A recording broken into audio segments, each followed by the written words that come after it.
This is a recording I've been looking forward to, I say all week, that long, because it's been that long since we've decided to do it. This time we're going to be looking at coaching in a thinking environment. I'm not going to say any more than that. I'm going to leave it to Rebecca to position this. This is powerful. This really has got a hold of me, but I'm not going to launch into a speech about it. Rebecca, put it in context for us. Thank you, Andrew. Yeah, so the thinking environment is a model by Nancy Klein, and like you said, it's a hugely powerful model.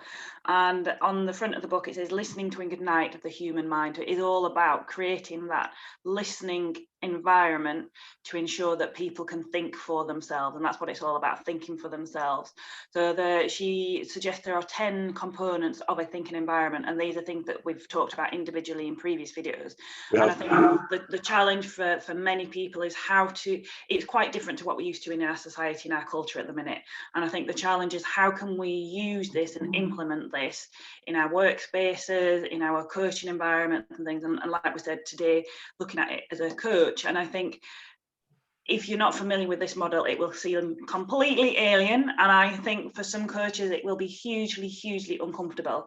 And there is something around possibly managing expectations of our clients and also thinking about it from our own point of view as well. So I think that for me is probably the first challenge, is managing those expectations. I think when people come to coaching, they often expect to be told things or given advice or suggested, and that is so not what the thinking environment is about, really. Well, you've given us about 17 things to cover there already. This could be a long or a broken into many parts recording. And yeah, that's not surprising because it's so far reaching, and it really intensely goes deeply into coaching practice. I'd just like to pick up on one of the many things you raised there and hope that we get through quite a number of the others today. And that is contracting, what I call contracting, what coaches, yourself, and others call contracting. It's something that's talked about and not as often done well as I'd like to see. I'll say that outrageously for a start. And you're right about expectations. I think there's two elements in the contracting thing. Coaching in a thinking environment has a particular challenge around contracting, about raising expectations, clarifying roles. As a coach in a thinking environment, I will and will not behave in this way. That is quite an undertaking. You've got to live up to that. As a coach in a thinking environment, I will encourage you or require you to do this, not expect me to tell you things and all that sort of stuff. That's really challenging for starters for a lot of people. It is, and I think we've referred to a couple of points and the Linda Aspey video and stuff that we've mentioned before. And one of the things that she talks about there is, as a coach, not speaking until we're invited to ask a question or invited for that input. And oh, how difficult is that one? I mean, it's human nature to want to help and to want to share information. I mean, it's like, wow, well, we know the answer, we want to share it. So it puts you in a different mindset. If you're in that position where you've got this burning thing that you need to tell, that you need to say, then you're not listening, and we've already lost it at that point. So I think there is a huge shift in just being able to let go, sit back, listen, and truly pay attention to our clients. How amazing is that? Or difficult? It shouldn't be. And we shouldn't be reflecting on something already that's fundamentally difficult, but it absolutely is. And once again, you sprinkled so much stuff in there. The over-eagerness to help from the coach, embedded practice. This is how I've always done it. This is how I've been really effective. What are these two people talking about? You've got to tell people things. You've got to help them. You can't just sit there and watch them drown without throwing them a life jacket. All that sort of stuff. And personality. I am the person that says, right, I'm going to interrupt you and help you at this point. And I'm that person, by the way, you know it. And I'm trying to work this stuff myself. I'm trying so hard not to interrupt you because I so agree with what you're saying. This is hard as hell. It really is. And if we can, it's one of the things that you need to practice, I think, and actually recognizing. So I wouldn't ever expect somebody to be able to go into this and get it perfect straight away. It is about recognizing, oh, I've got a thought, I need to say that, but actually holding back.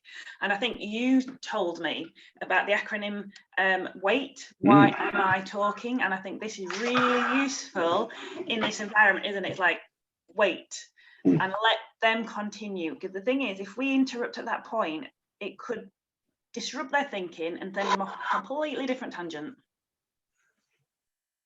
Yeah, wait, don't know where it came from. It's not mine. Why am I talking? I think a coaching and thinking environment intuitively asks themselves that constantly. Why am I talking, or why would I be if you're not? We mentioned the Linda Aspe video. It's excellent. There's a lot of stuff out there which is very accessible on coaching in the thinking environment. Linda is but one example of somebody who models this in her own practice. In interview for 15 minutes or so, doesn't interrupt. That's brilliant. I don't know how many takes it took. It would have taken a lot more with me. But yeah, I like what you said there about persistence. This is, for most people, not all, but for most people, particularly I would suggest people who have been coaching a long time in a different way, a major challenge. They're not going to get it right first time. They're going to frustrate themselves by saying, oh, why am I talking? Why am I even saying these words which have disrupted the thinking of the client?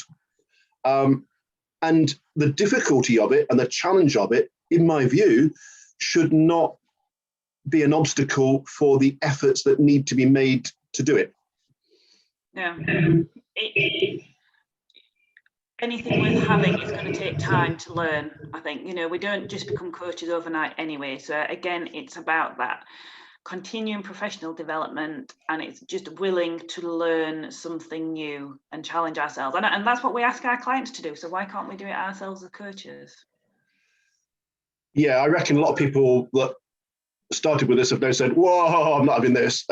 So anyone who's following this, particularly in the longer version, is going to be saying to themselves, there could be something in this worth having a go at. I knew nothing about this 6 months ago. I hadn't encountered Nancy Kline and the books that now sit on my shelf and that I'm using well.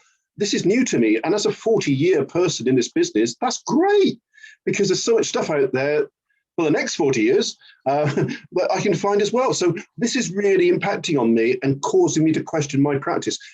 And what should we pick up upon from the many things? Have we covered, at least to the depth we can in this overview, kind of, the contracting thing? I think the client, the coaching client, very often has the view, and it's best if that view is explicit and made known, that the coach is there to tell them things, to instruct, to tutor, to do all the things we're already saying shouldn't be done.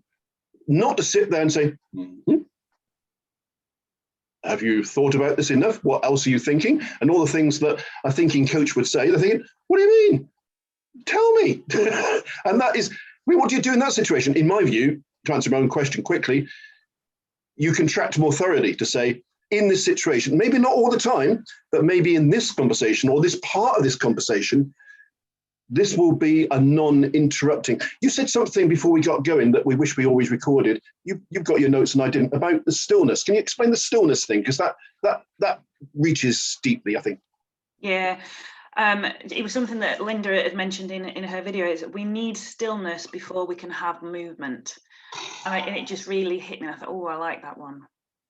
Having that opportunity to just be still, sit with our thoughts, have somebody be still with us, generates that environment to allow us to think for ourselves and think to a higher quality. And it's clear when someone's not providing that, because their face says, I intend to say this as soon as you're finished, because that's when I want to say it, instead of, is there more? What else do you need to think about? And this might sound a bit airy-fairy and therapist style to some people, and maybe it is to them. I can't change people's.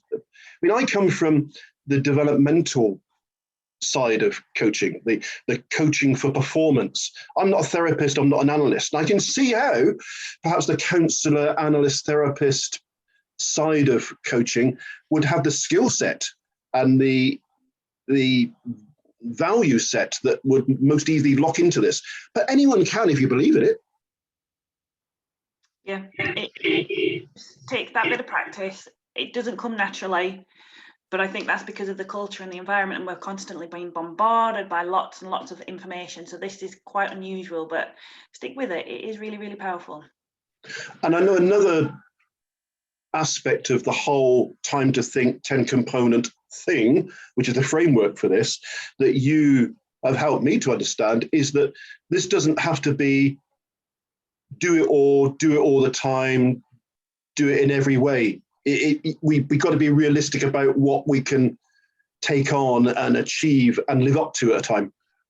Definitely. I think if we just took one or two elements, that could still make a massive difference. And you're right to refer constantly back to the framework.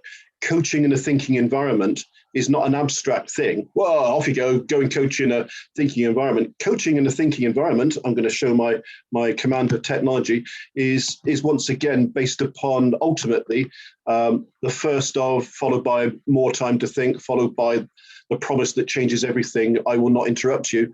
All of what we're talking about, the whole framework for coaching in a thinking environment, ultimately comes back to Nancy Klein's book and the 10 components, very concisely explained and very accessible. They're not complicated, and the lack of complication provides its own challenge. Yeah, it really does. I think that's probably a good point to stop and move on to the next bit, isn't it? And split it into smaller bits. Give everybody time to think.